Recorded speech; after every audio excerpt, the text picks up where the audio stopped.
இன்னொன்னு வந்து விஜய் மேல எனக்கு பொறாமை. நான் அரசியல் இல்ல.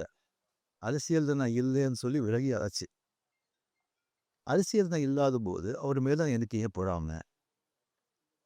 ஒருவேள கமலஹாசன் ஏதாவது முதலமைச்சர் இருந்தா எனக்கு பொறாமை வந்திருக்குமோ என்னமோ தெரியாது. அப்போ கூட வந்திருக்காது. கிடைக்கிறது கிடைக்காம இருக்காது. கிடைக்காம இருக்கிறது கிடைக்காது.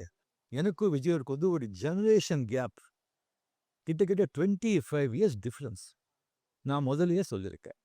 நான் வந்து விஜய வந்து நான் இத கம்பேர் பண்ணிக்கிட்டா அது எனக்கு என்னது இல்ல கெட்ட பேரு. விஜய் என்ன பத்தி கம்பேர் பண்ணிட்டா அவருக்கு நசுக்குது. சின்ன வயசுலேருந்து அவர் பார்த்துட்டு இருக்கார். அவரு சிஎம் ஆனதுல எனக்கு என்ன பொறாம?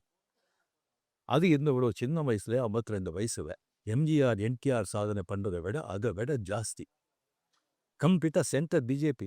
எவ்வளோ பெரிய பார்ட் ஆஃப் பவர்ஃபுல் சென்டர். இங்க 2 பெரிய கட்சிகளை எதிர்த்து தனி ஆளா வந்து ஜெயிச்சிருக்கான். அது நம்ம சினிமா இண்டஸ்ட்ரி. எனக்கு அது பொறாமை இல்ல. ஒரு ஆச்சரியம் கலந்த ஒரு சந்தோஷம். அடேயா! அப்ரிஷியேஷன்.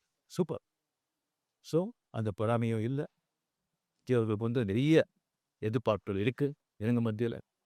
டெஃபினட்டா அந்த எதிர்பார்ப்பெல்லாம் அவரை சந்திச்சு மக்களுக்கு நல்லது செய்றோம், செய்வாங்கன்ற நம்பிக்கை எனக்கு இருக்கு. அவருக்கு அதிக வாழ்த்துக்கள்.